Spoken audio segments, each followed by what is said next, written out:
Hey, it's Aja. Welcome back to my channel. If you haven't been here before, I make videos about trying new things to help encourage and uplift adults who might be hesitating in wanting to pivot or start something new in life. So this video is for you. If that sounds like you, go ahead and give me a thumbs up and think about subscribing. Let's get into today's topic.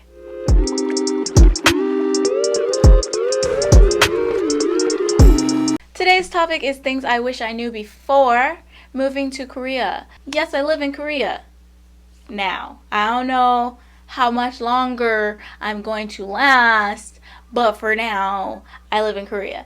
And just for funsies, why don't y'all comment below how many times you see this one annoying piece of hair waggle behind me? You know, it's actually a great place to live for many reasons, but just like anywhere on earth, there are its good things and its bad things, and there are some aspects of living here that are just drastically different from living in the States, and there are some things I wish I knew before I got here. So I'm going to give you those things so that you can know them.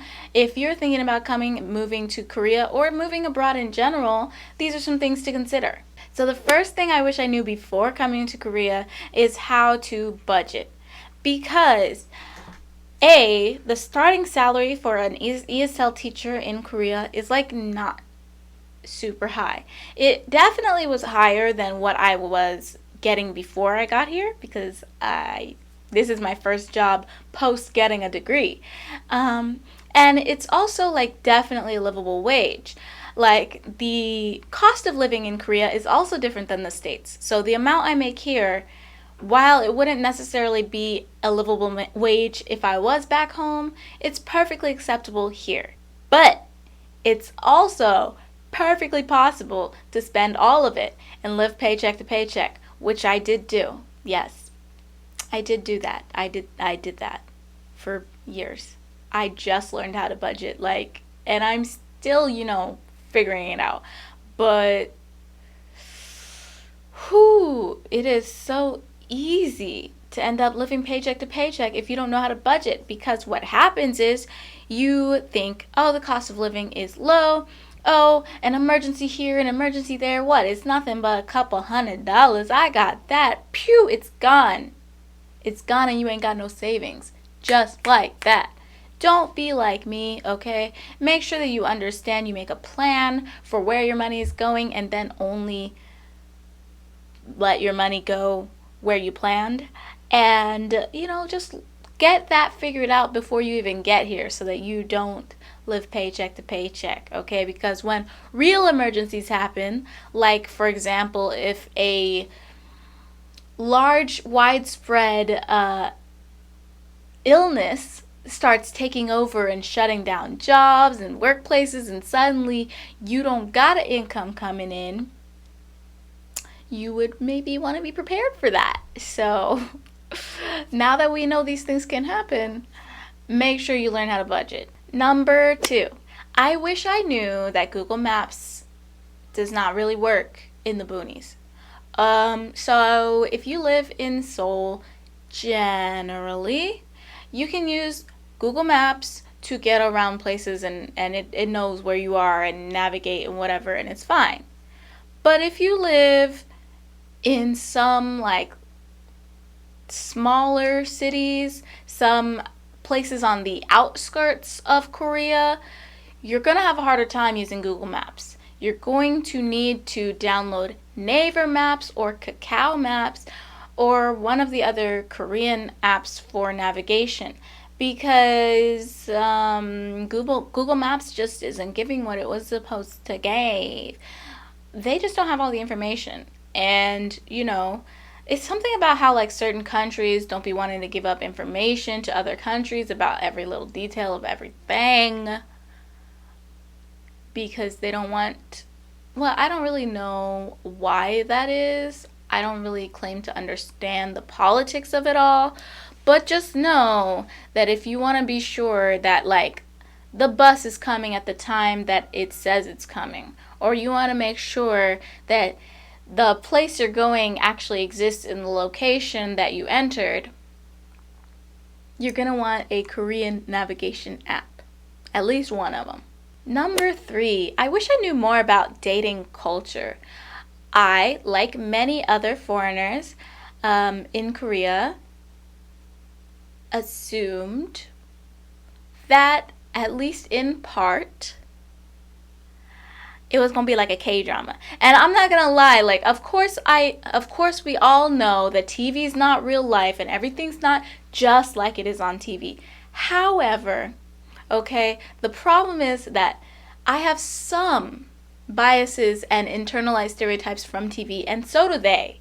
So think about how people like you are portrayed in the media, and that's what a lot of Koreans think they're gonna get via dating you, and vice versa. I've been thinking about what I think that they think, what I think that they think, what they think, what I think about them thinking. I've been thinking about what I think that they would do based on dramas, and sometimes, but sometimes not. I would say that it has been my experience that the whole, oh, I'm so shy. Oh my God, our hands touched. Oh my God, when will we kiss? The tension is killing me. That doesn't happen in real life.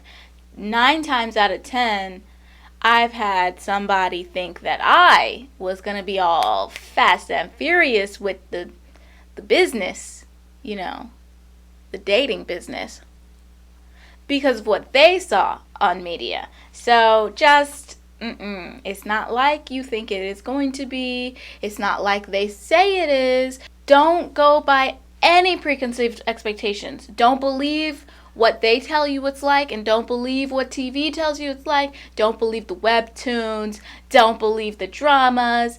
Don't believe the K-pop. It's all fiction. It's all fiction, okay? Just come with an open mind. Can you tell I'm over the dating scene here? Because I'm over it. But that's for another video. Or if you really want to know what I think about it, I was featured in this video. You can go check it out. Link it right there. But I'm talking on the dating, and there's a lot of us talking about how it's like dating in Korea. But you can find out what I think of that via that video. Otherwise, let's move on. Just know it's not like you think it's going to be in any way. And you can't escape it either, because it has been my experience looking around this country, people really live for love here. Like, and by what I mean by that is like the dating culture, the couple culture is a thing. Like, you can't go on a trip without seeing couples everywhere. You can't even go into some restaurants by yourself. They won't serve you unless there's 2 or more people present. So the way that society is, it kind of sets you up to feel like you need a partner. But it's very unfortunate, because for most of us, we do not need to be dating over here, okay? It's different. Okay, I wish I would have known before coming here that there are no laws against discrimination. Discrimination is not illegal at all in any way. Can I choose to hire somebody based on race, sex, age? Yeah, absolutely. It is perfectly legal. I can discriminate against anyone at any time for any reason, and that is legal here. There's been this viral thing going around right now about because now we're in a certain, now things are opening back up. Now we're outside and people are trying to go to the club, and they realize the club ain't trying to have some of us up in there. And maybe y'all didn't know this was going on before the sickness, but it's going on again now that the sickness is at a lull. Okay, now that we're going back outside, people are reopening up their minds. They're trying to go out. We trying to go out. We outside. And we found out that outside still doesn't want us in 2021. I would say even more so since the big bad illness. because in this country, they have been somewhat blaming foreigners for bringing it in. And there's a stereotype where they say that basically we, foreign people, are the cause of the spread of the illness. And the issue with that is, discrimination. The issue with that is it's just not true. It's just not factual. The stats don't back it up. It's not true. But even if it was true, we were not provided with the ability to stop that as early as maybe we should have. Like when they were saying, hey, foreigners spread the virus, you know what they should have been doing? Making more foreigners get vaccinated. But you know what they actually did? They actually were like, we're going to give it to other people first. Which is actually fine. I don't want you to get confused. I'm not saying that they should have gave it to us first. I'm saying whatever group you think is the riskiest is who you should give it to first. If you actually believed that, but they don't. They were looking for a scapegoat to blame. And finally, the last thing I wish I knew before coming to Korea is that the panini was coming. We all wish that, of course. We wish we knew it was coming. Had I known that it was coming, I would have left before it got here. That's one. I would have left before it got here. I definitely experienced a feeling of being stuck. A lot of the things that I love the most about this country were kind of ripped away with the panini, like traveling, seeing new cities, experiencing different types of people in different neighborhoods, proximity to other countries and being able to travel to other places in Asia, clubs, nightlife. I love a lot of those aspects of Korea, and unfortunately they don't exist in the current environment. So yeah, that's pretty sad. I would have left. I would have left and saved my money to come back at a later date once it all blows over.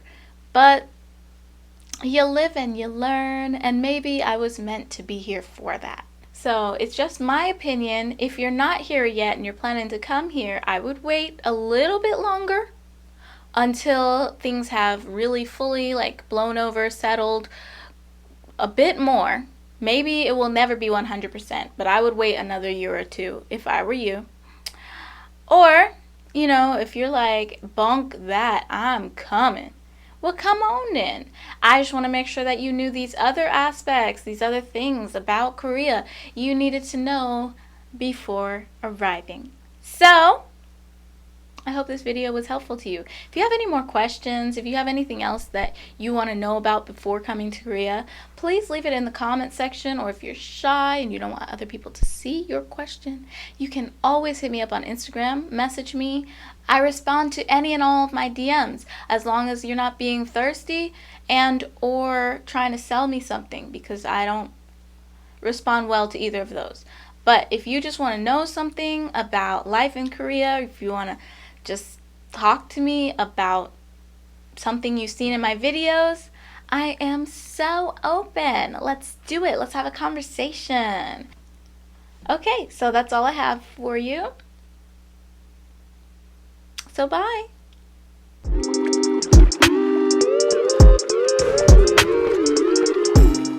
you like my bun? Do you like it? Is it cute? Seriously, how did I not see this? Do you like my bun? I made it just for you, so you would click on a video. Cheesy? Yes. Click on a video though.